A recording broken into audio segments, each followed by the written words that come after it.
Minisita w'ebyenjigiriza n'ebyemizannyo Janet Kataaha Museveni agugumbudde abasawo abakulembeza ensimbi nga bakakkalabya emirimu gyabwe. Ono agamba nti kino si kya bugunjufu okusinziira ku mateeka agafuga obusawo kuba kiteeka obulamu bw'abantu bangi mu matiga. Bino abiyisizza mu bubaka bwakwasizza Minisita w'ebyenjigiriza ebisookerwako Rose Mary Sseninde ku matikkira g'abasawo ag'omukaaga ku Jinja School of Nursing.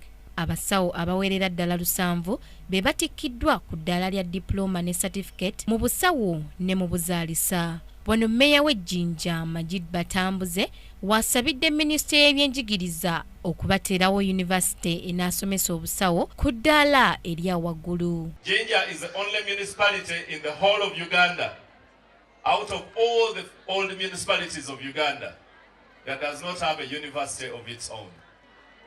Honourable Minister, we want to see that Jinja also has a university of its own. Akulira essomero lino akubidde gavumenti omulanga olw'abasomesa okubeera abatono ddala ng'omusomesa omu asomesa abayizi 2. Ayongeddeko nti abakozi b'essomero lino tebalina wakusula.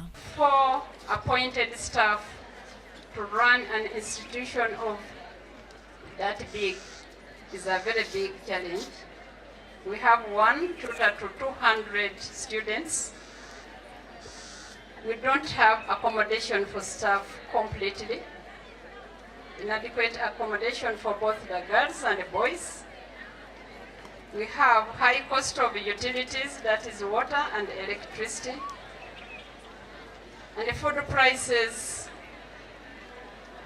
take most of our resources. Ye Minisita w'ebyenjigiriza ebisookerwako Rose Mary Sseninde asoomozezza abasomesa abatikiddwa okwewala obuli bw'enguzi obuteeka obulamu bw'abantu mu matiga era n'abakuutira okugoberera amateeka agafuga emirimu gyabwe. I would like to urge you, dear ready ones, to build and advance in professional career development for better employment in the future. The beauty of being a professional nurse is reflected in what you offer to the population.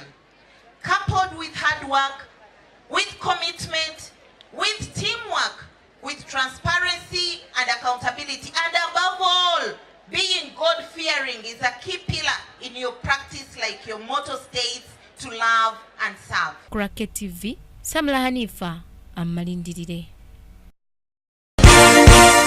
This is Kingdom TV.